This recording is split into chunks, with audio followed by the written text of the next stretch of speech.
So, man, And I'm kind of curious in that because one thing that we've talked about is just building up like an SEO channel as a whole. But it just seems like one of those things, like you said, you can't really necessarily measure it. If someone said, "Hey, go spend 20 grand on SEO," like the best I could think of would be to like, maybe like hire some more content writers or something like that. How do you actually invest into SEO? Yeah, so if you're crazy enough to make organic SEO like your channel, and it's Hmm. kind of a bet the company decision. So it's not like GreenPal sprinkle SEO on top of it. It's GreenPal and SEO is in the DNA of the company from the ground up day one. And so it means that, like, okay, if you've got engineers and people on your team writing code and building apps and building websites, it also means that you have like an entire other team that's doing nothing but SEO, and that's designers, content creators, engineers that are working on tech SEO, project manager that understands, like the SEO lead that understands Hmm. how it works and what needs to be done. And it's all of these things kind of coming together that over time enable you to play in that game.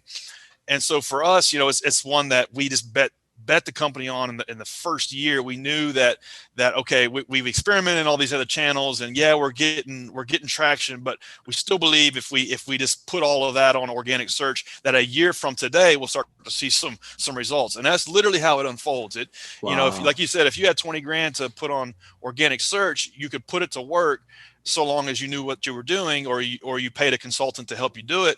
But you're not going to see a whole lot for 6 months, a year, maybe even 2 years. And so Hmm. it's very much the long game. And it's hard to get investors to fund that because there's not that immediate ROI. And gotcha. Yeah. so it's one that kind of lends itself to bootstrapping, so long as you're ambitious enough to grind it out, because it is a slog. Yeah. But it can lend durability to your business and can lend sustainability to your business, because it is a long term, long play, forward thinking strategy on how to build your business.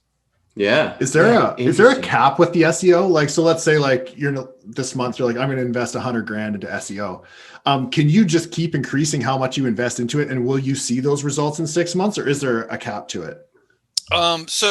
So long as you know what you're doing. So like, if you don't know what you're doing, you can piss away 100K really easily.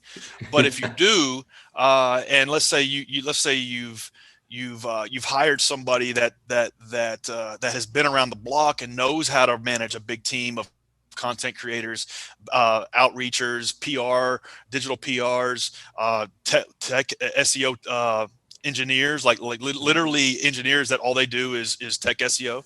If you can Wow. put that team together, sky's the limit. I mean, there's huge companies that are built on the back of SEO, from Zillow to Thumbtack to Yelp, Yeah, and so and their one channel was organic search. And so Yeah. if you know gotcha. what you're doing, and you can execute at that level, yeah, you can put as much money to work as you want. But Interesting. it boils back to experience, and it boils back to uh, to having made mistakes, and knowing how to put that capital to work. One tactical thing I'll point out is when you're, let's say you're just getting started, and you're working with an SEO agency or an SEO lead. It's, in my experience, it's better to hire the best for 2 hours a month than somebody who sucks for 40 hours a week. So Mm. so you're much, and that really almost goes to anything, as in terms of building your business. Like, it doesn't matter if it's like a content creator, a CFO, a chief of legal, an HR person, whatever.